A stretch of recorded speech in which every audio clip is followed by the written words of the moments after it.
អាសាខ្ញុំចាប់ប្រាប់រឿងបងចាក់បងមួយនេះគឺជារាជបុត្រនៃភៀកខណ្ឌត្បូងសូមគោរពព្រះមហាក្សត្រពួកយើងចង់សុំព្រះមហាក្សត្រអនុញ្ញាតឲ្យបានព្រៀបការជាមួយគ្នាផងព្រៀបការខ្ញុំជាសុខស្ដាយមិនច្រឡំទេខ្ញុំមិនអាចជាពេលរបស់ពួកយើងបានទៀតទេ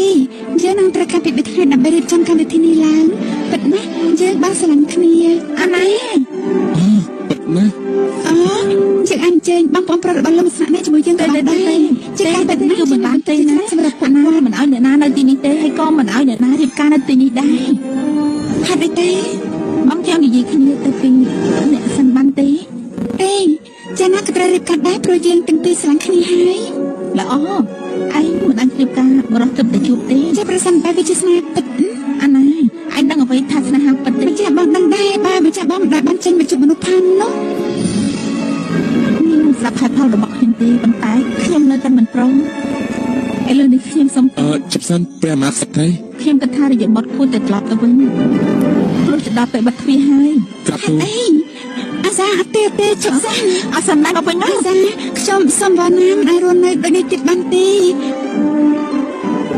ចេញទៅ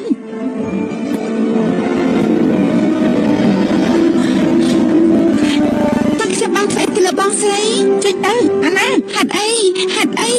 បានជាខ្លួនមិនចេញមកជួបនឹងខ្ញុំនៅពិភពលោកទាំងមូលហេតុអីត្រូវខ្លាចពិភពលោកនេះ